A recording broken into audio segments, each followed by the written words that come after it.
सुगति संपत्ति सम्मति कछु रिद्धि सिद्धि विपुल बड़ाई। हमको सुगति नहीं चाहिए, सम्मति नहीं चाहिए, धन नहीं चाहिए, संपत्ति नहीं चाहिए, और मन में विकार है, चाहिए।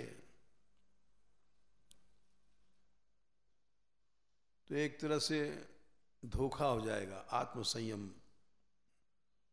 गा रहे हो लेकिन संयम नहीं है, केवल गा रहे हो मुंह से। या लेक्चर दे रहे हैं हम जैसे लोग,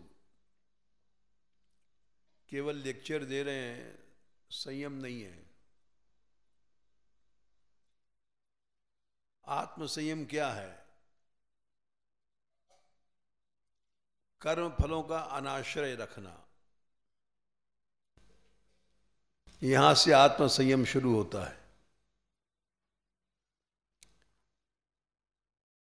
फलों की ओर मन गया और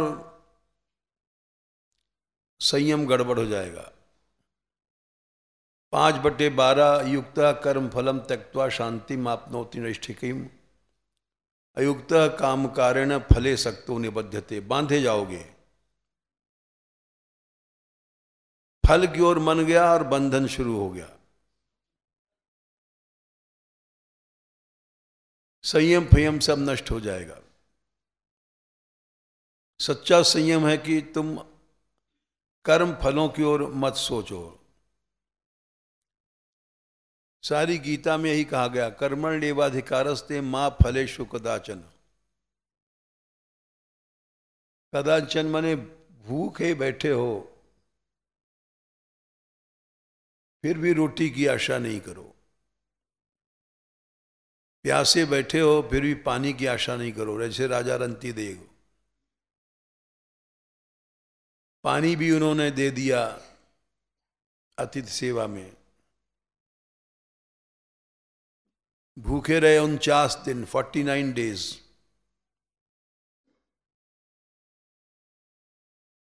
कदाचन मन ये होता है।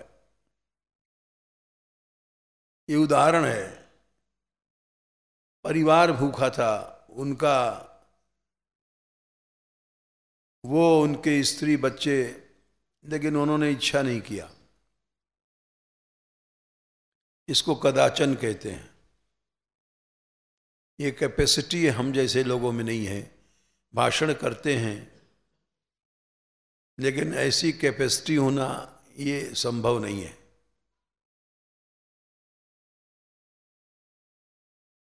तो संयम उसी समय नष्ट हो जाता है जब मनुष्य फल का आश्रय करता है। चाहे कितना बड़ा विद्वान है,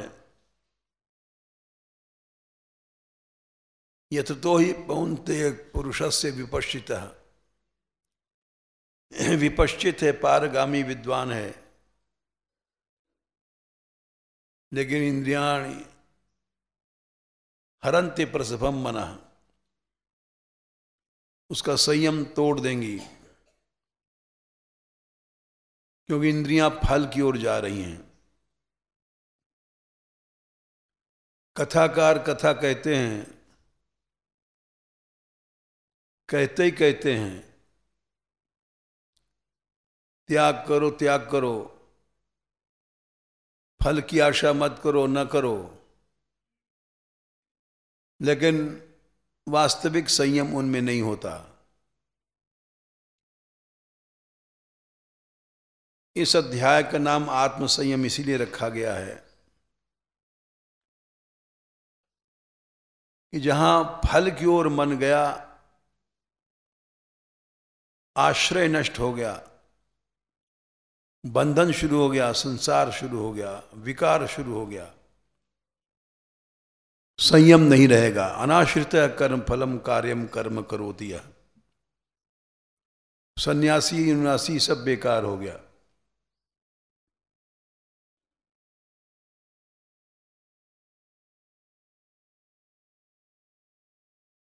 तीसरा श्लोक तक हो चुका, चौथा चलेगा। 4 भी हो गए हैं, 5वां चलेगा।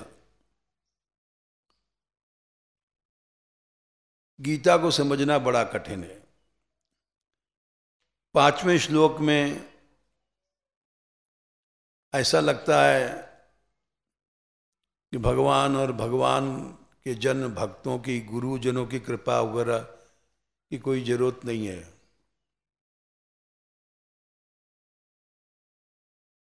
क्योंकि भगवान ने जो सर्वधर्मान परित्यज्य मामेकम शरणम व्रज कहा, उससे अलग बात करें। उद्धरेद आत्मनात्मानम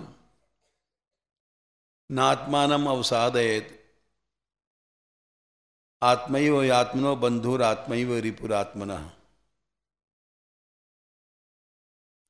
ये 2 श्लोक हैं, बड़े महत्व के हैं। भगवान ने कहा अपने से अपना उद्धार करना चाहिए।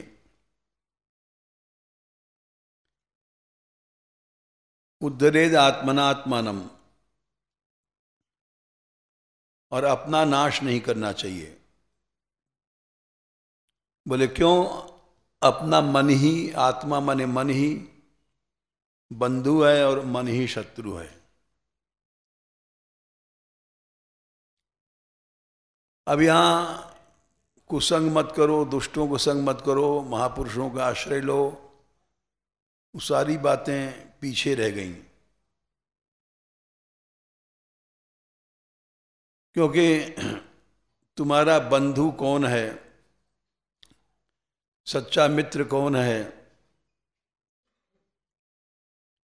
न गुरु है, न संत है, न भगवान है।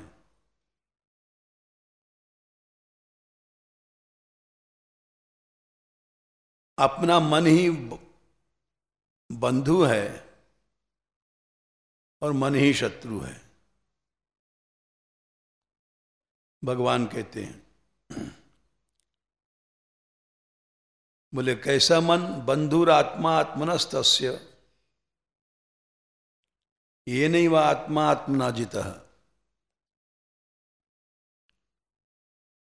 अपने से अपने आप को जीत लिया, यानी मन को जीत लिया जिसने,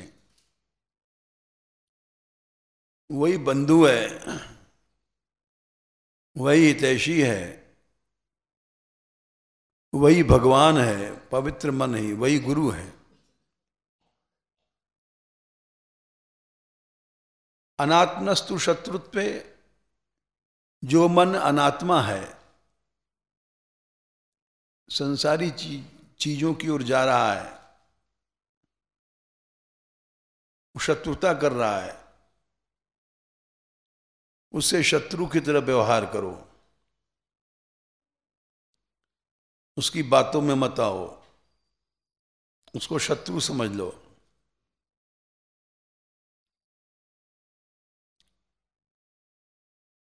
संयम के लिए मनुष्य को अपना शुद्ध मन ही बंधु है, हितैषी है, भगवान है, गुरु है, सब कुछ है।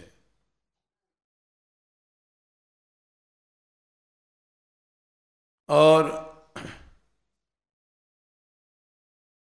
एकादश स्कंद में लिखा है मना पूतम समाचरेत, पवित्र मन जो कहे वैसे ही आचरण करो। अलग अलग जगह अलग अलग बातें कही गई हैं। कहीं तो कहा गया है महापुरुष लोग जैसा आचरण करते हैं वैसा करो,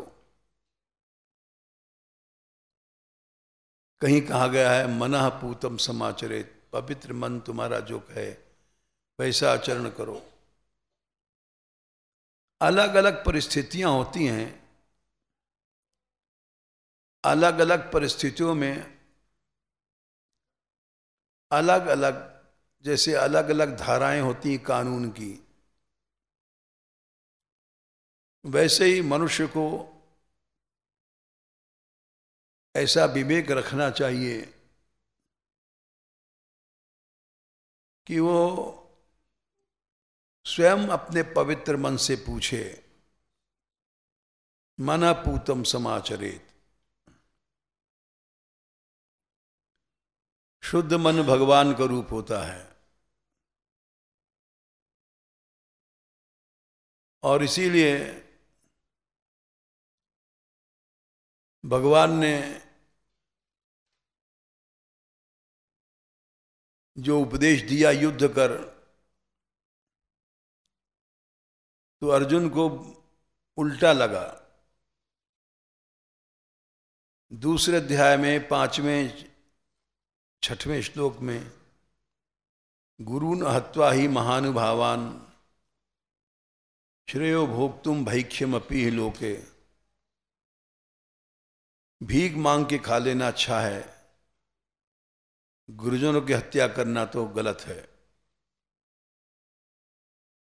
सुनने में लगता है बड़ी धर्ममयी वाणी है,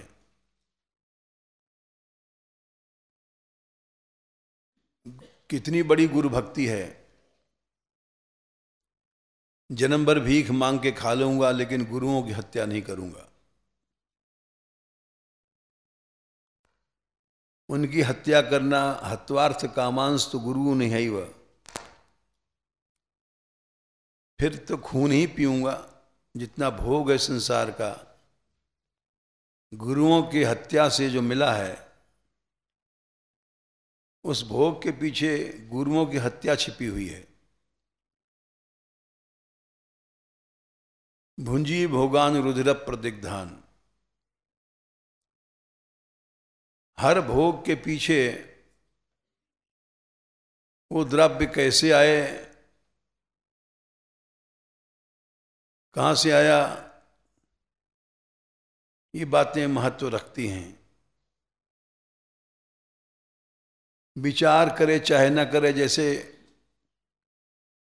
यज्ञ पत्नियों ने कृष्ण को भोजन दिया अपनी पति की इच्छाओं के विरुद्ध,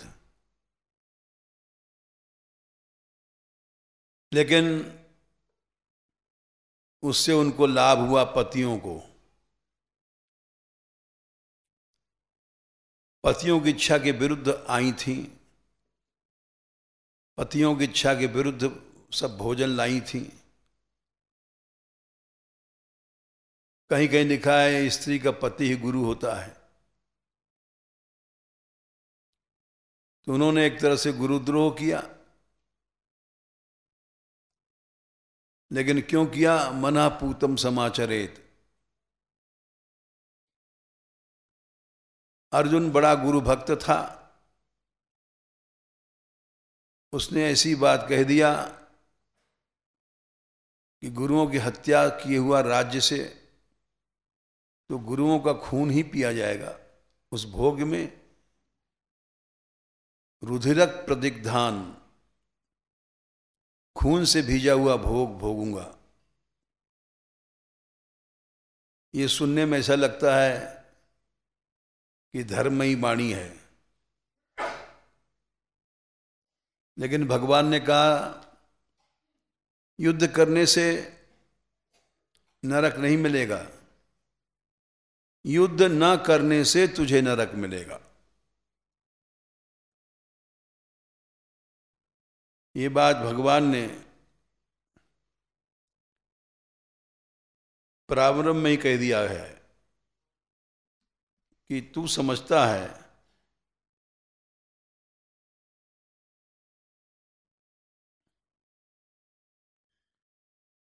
युद्ध करने से नरक मिलेगा। 2/33 में कहा है, अथ चेत त्वम इमं धर्म्यम संग्रामम न करिष्यसि ततः स्वधर्मम कीर्तिम च हित्वा पापम अवाप्स्यसि। तू कहता है गुरुओं की हत्या से जो भोग मिलेगा वो अधर्म है, और मैं कहता हूं गुरुओं की हत्या नहीं करेगा तो तुझे नरक मिलेगा।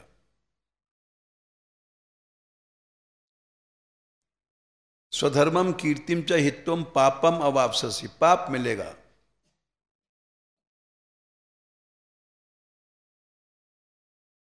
तो इसलिए यहां पर कहा गया ऐसी सी गुत्थियां आ जाती हैं जीव के सामने, जैसे प्रायः हमारे सामने लोग प्रश्न करते हैं कि हमारे गुरुदेव की आज्ञा हो गई है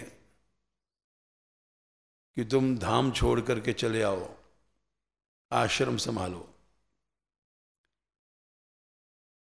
नरसिंहदास जी थे, हमारे पास हैं अभी, इनके गुरु जी के कई आश्रम हैं। उन्होंने एक बार कहा कि हमारा आश्रमों को संभालो, हमारी आज्ञा है।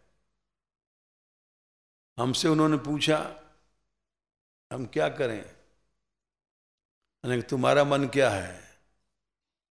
बोले हमारा तो मन आश्रम संभालने में नहीं है, प्रपंच है। यानी कि बिल्कुल ठीक तुम्हारा मन कह रहा है। गुरु आज्ञा को मानने के पहले शुक्राचार्य ने भी कहा था कि दान मत दे, वो भी गुरु आज्ञा थी, लेकिन शुक्राचार्य ने दान दे दिया और उससे श्रेष्ठ वैष्णव बोले गए। अधर्म नहीं लगा, धर्म लगा। तो गुरु आज्ञा कब माननी है, कब नहीं माननी है, ये सब भी जीव को सोचना चाहिए। इसलिए भगवान ने कहा उद्धरेद आत्मना आत्मानम, तुम्हारा मन ही तुम्हारा उद्धार करेगा। पवित्र मन से पूछो, वो जवाब दे देगा। नात्मानम अवसादेत, ये कोई आवश्यक नहीं है कि गुरु ही सच्ची बात कहता है। 8वें स्कंद के 24वें अध्याय में ऐसे कई श्लोक मिलते हैं कि गुरु आज्ञा से नरक मिलता है, उनकी बात मानने से। नयत प्रसादम न, क्या है,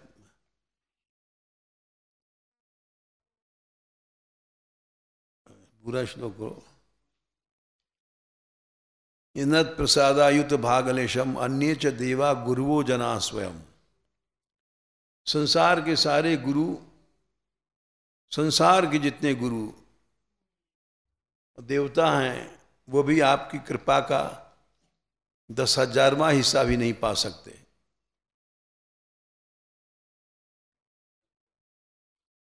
(49)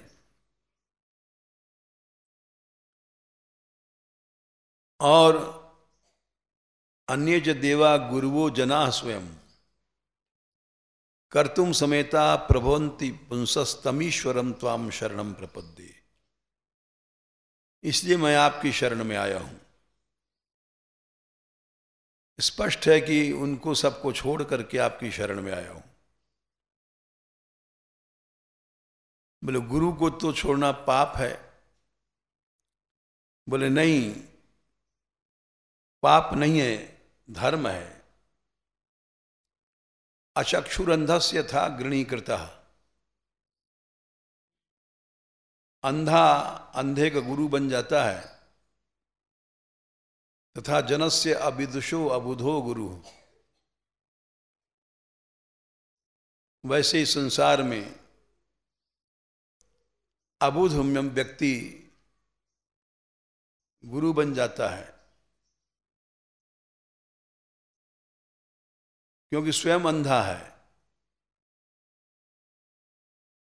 स्वयं अंधा इसलिए है कि उसके हृदय में राग द्वेष है। जब तक राग द्वेष का अंत नहीं होता है, वास्तविक दृष्टि प्राप्त नहीं होती है। वास्तविक गुरु बनने योग्य नहीं रहता है। हमने कहा तुम्हारे मन में स्थान संभालने के नहीं है तो न जाओ। ये नहीं गए और चले गए होते तो आजीवन स्थान संभालते रहते। प्रपंच में पड़े रहते। तो इसलिए गुरु आज्ञा से भी नरक मिलता है। तू युद्ध नहीं करेगा तब तुझे नरक मिलेगा। तू कहता है गुरुओं को मारने से नरक मिलेगा, मैं कहता हूं गुरुओं को न मारने से नरक मिलेगा। तथा स्वधम कीर्तिम च हित्वा पापम अवाप्स्यसि। यही तो गीता समझना बड़ा कठिन है। भगवान इन्हीं बातों को समझा रहे हैं। उद्धरेद आत्मनात्मानम, शुद्ध मन ही उद्धार करेगा तुम्हारा, अशुद्ध मन नहीं करेगा। बंधुरात्मा आत्मनस्तस्य येनैव आत्मना आत्मना जितः। जिसने जीत लिया मन को, निराग द्वेष खत्म हो गया, वही मन सच्चा बंधु है, हितैषी है। और जो मन अनात्मा है, जिसके अंदर राग द्वेष है, वो शत्रुता है उसके अंदर। जैसे राजा बलि के गुरु शुक्राचार्य का द्वेष था देवताओं से, इसलिए वो अनात्मा थे, उनका परित्याग कर दिया बलि ने। बलि गुरु तजो कंत ब्रज बनितन, भय मुद मंगलकारी।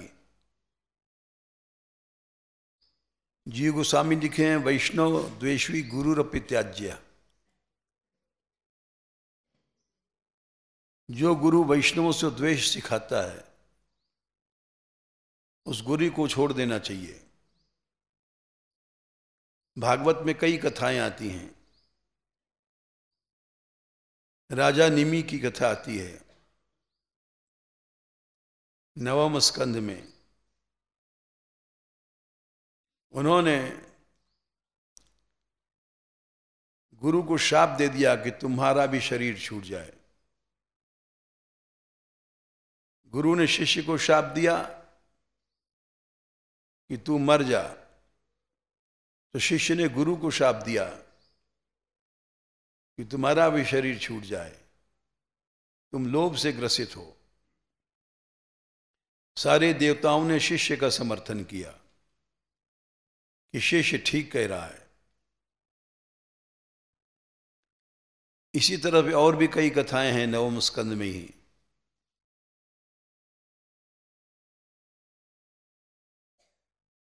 मदयंती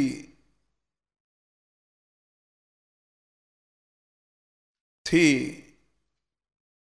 सौदास की पत्नी। सौदास को गुरु ने शाप दिया, राक्षस बन जा। किंतु राक्षस बन करके गुरुपुत्र को ही खा गया। इसके बाद भी